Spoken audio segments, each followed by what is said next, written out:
Hi guys, welcome back to Everyday Fitness. My name's Liam. My name's Matthew.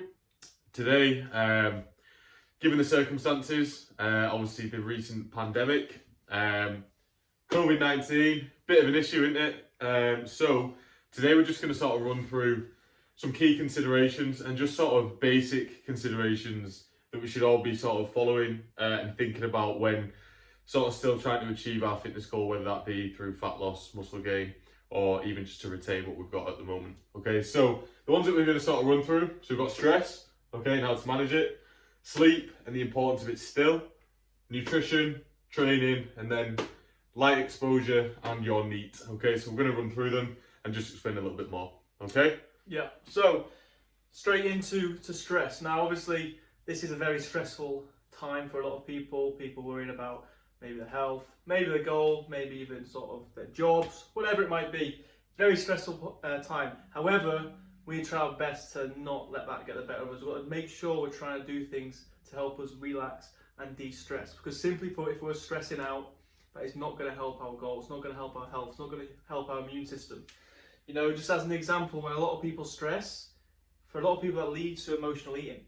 You know, and if our goal is to like Liam said, to maintain where we're at, if maybe we're perhaps in a fat loss phase, we don't really want these next 2-4 weeks to end up regressing. So we're trying to do our best to stick to where we're at, and stress management's going to play a big part. Yeah, so like Matt said, we don't really know how long this is going to take. Like most places obviously say like maybe 2 weeks, maybe up to 4, but obviously this could continue, okay? It is a pandemic, so it's kind of just keep control of all the variables that we can, and making sure we're sort of sticking to the plan effectively, just sort of adjusting where necessary.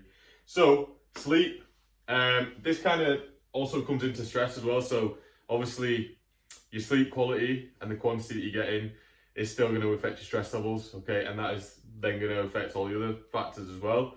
But the main thing that I want to sort of stress with sleep is sort of habit and remaining in a habit, okay? So if you're going to the gym 3-4 times a week, for example, however many times that you're going, you'll be in, I imagine, a good sleep schedule. You should have organisation and plan. Now, say for the next 2-4 weeks, however long it's going to be, you're out of work, so there's no real sort of structure to your plan, and there's no organisation necessarily. Maybe there's nothing that you need to get up for in the morning now, because maybe you can work from home. We need to still remain sort of in that habit and in the mindset where I've got to still get shit done, basically.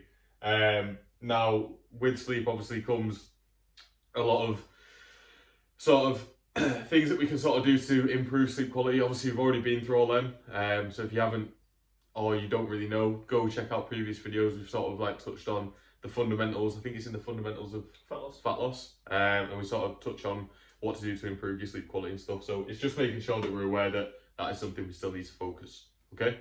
Yep. Because bearing in mind, if we want to retain muscle mass, or if we're still wanting to drop body fat, as Liam said, we spoke about last video, sleep plays a big part in that. So keep strict sleep routine. Nutrition. So obviously nutrition's pretty straightforward. It's obviously going to play a big part like it always does. And it's just rolling with the same idea that Liam said, you know, what's going to happen right now is that people are going to have a big change in routine. Everything's almost going to change, and we've got to be good at adjusting to that. And in a way trying to stick to our current targets, goals, whatever that might be. So nutrition is no different. We need to be making sure we are sticking to the same sort of calorie guidelines that we were before. Stuff like protein is going to be key, again, for retaining muscle mass. If we start under-eating protein, that might become a little bit of an issue. Stuff like micronutrients still need to be plentiful in the diet, so fruit, veg still needs to be an issue. If you're going out there bulk buying everything other than fruit, veg, because you can't really hoard it, we need to be making sure we're staying on top of that as well, okay? Again, just think to yourself during this time, what's good for my health, what's good for my immune health? Micronutrients, stuff like that's going to play a big part. Yeah. Not just for obviously retaining, whatever your goal is, not just for that, but genuinely just the sort of mental health side of it as well. If you're just stuck indoors, say you're on lockdown, you're stuck indoors for 2 weeks and you're getting no micronutrients in and your nutrition's off anyway, maybe because of stress, you're stress eating like we said earlier, then you're only going to feel shit. So it's important to stay on track for that sort of side as well. Okay. Next up, we got training. Okay. training obviously is going to take a hit, right? That's an obvious one. However, it's not going to take a hit as big as much rather as people think. There are ways and means that we can still go about training. Now, worst comes to worst, you're in lockdown. There is a number of different exercises that we can still do at home. So we've got home workout exercises. Are we going to link this? We'll do a home workout video for you. We'll do like 3 separate sessions, and we'll put that in. Yeah. Basically just running through various different exercises. We did some for our clients yesterday. I think we've got about 26 different exercises. And all you need is a resistance band. So if you're watching this and you are sort of worried about your training, I would advise strongly to go out and get a resistance band. If you're not sure which one to get, basically, long story short, opt for a longer one, okay? It's just going to offer basically a better resistance for a multitude of different exercises effective. If you go for a short one, it's going to kind of limit that. So go out and get a longer one. Now, in terms of training, just a little bit deeper, the exercise that we want to do and the intensity is also a focus as well. So whether your goal is fat loss or retaining muscle mass, okay, the probability of you gaining any lean muscle tissue is going to be really quite low. So don't be focused on that. Just focus on if you are in that sort of, if that is your goal at the moment. So I think it's Matt's at the moment for the next couple of weeks. I know that he's going to be just trying to retain, which is important. Okay, it's just almost like pausing progress. Okay, it's just making sure we don't lose anything. So intensity needs to be nice and high. That can come through a variety of different things. Okay, so volume, your sets and reps that you're doing. Okay, the rest periods that you're taking, stuff like that. It really needs to be a focus of you working to almost a failure, nearly or to every set almost, okay? Because there's no way that your resistance band training at home, for example, is going to be as taxing as your resistance training in the gym, okay, on the machines and stuff. So just bear that in mind and make sure that you're sort of factoring in for that as well. So basically work within your means, yeah. Yeah. And then lastly, which is going to be a one that we don't know what the situation is going to be, so this might be hard to get in, but we'll see. Is light exposure, that's what LE stands for, and NEAT. And NEAT is basically, a lot of people refer to this as like steps, so basically exercise that isn't planned. So for a lot of people it's walking about day to day. Now, obviously, like I said, depending on what lockdown is, if we're allowed to venture out of our houses, if lockdown even happens, we don't know yet. But if possible and where possible, we need to try and make sure light exposure and our general activity levels through steps doesn't decline too much. In a general sense, obviously through activity, through steps, it's just going to be good for health. It's also going to be good for burning calories. And if we're in a position where we're going to be sat at home, there's a good chance our calorie expenditure might drop through the floor. So we need to try and make sure that doesn't happen, or if it does happen, we account for it. And then light exposure, again, there's just numerous health benefits that come with light exposure. There's a good chance we might be sat inside all day. Can we do our best to go outside and to get a little bit of sunlight, even if it's just going to your garden just for like 30 minutes a day, whatever it might be. Light exposure is still going to be beneficial. It's still something we need to think about. Yeah, these are all going to also play a part with each other as well. So your light exposure is going to help with stress levels and decreasing them as well, which thus is then going to help with sleep and stuff like that. So they all interlink. But again, with light exposure, obviously the worst case scenario is lockdown, okay? If we're not locked down though, still, if you're maybe advised not to go to certain places, that's fine. You don't have to go to certain places, but still find an opportunity to get outside and get some sunlight, okay? Yep. It doesn't mean I'm being advised not to go to various different places, but I can't go outside necessarily. There is still opportunities out there for you. Like Matthew said, if you can still go out into the garden just for half an hour, 45 minutes a day, you might not feel the benefit straight away. In fact, you definitely won't, especially if it's cold. But over time, this will help. So I would encourage that massively, and don't neglect that, because I feel like with these 4 here, that's probably one that's going to get neglected the most in this time period that we're currently in. But all 5 are important as each other. Okay. Like Liam said, the interplay as well. So light exposure will actually help you sleep as well. So they all come together. Yeah.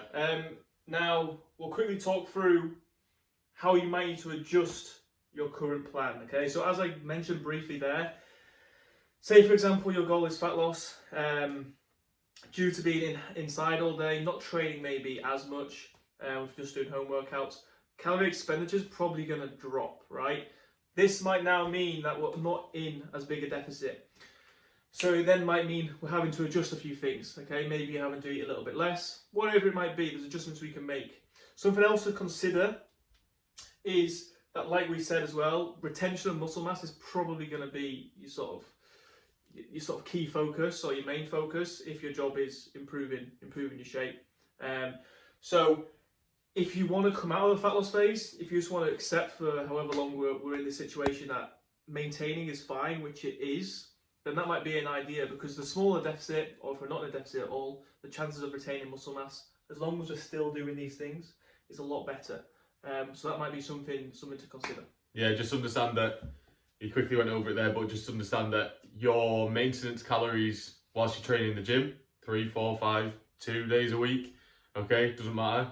That most likely will start to decrease as you become more sedentary, almost, if you are in lockdown, or just general expenditure goes down. So just make sure you're accounting for that. So the calories that you were eating, they may need to lower just naturally. Yeah. I would just make sure you keep tracking your progress as you normally would. So for example, if you're taking your weight, keep taking your weight as you normally would. Almost act as though nothing's changing. And then if you can see that your weight is increasing a little bit, chances are you came out of that deficit. And maybe you want to just, obviously again, have to adjust things. Keep tracking your weight, see if it's maintaining, sweet. If you want to drop, then again, adjust things. But just keep tracking as you normally would. Yeah, last thing on nutrition for me is just sort of really driving home how important protein intake is. Obviously we've touched on it, but even if your goal is fat loss or to build lean muscle tissue or to retain in this situation, that protein goal is a must. Okay, so hitting your protein intake, whatever your goal, you need to be focused on that primarily more than anything, macronutrient wise anyway. So don't neglect that and think that because you maybe have a mindset of I'm not going to be building any muscle tissue that I don't need protein, because that is the complete wrong idea and sort of logical thing to sort of go to. So get that out of your mind. Yeah. So hopefully you found this video useful. There's some things to focus on, but in a general sense, if you've already been doing these things, just try and act as though nothing's changing. Continue with it. Continue with normal routine as best you can. Continue trying to nail these things. Now like we said, we'll throw up a workout routine for you, and demo in that. And we also might just go through training in a little bit more detail at the beginning of that video, just so you guys know how to maybe adjust your training during this time.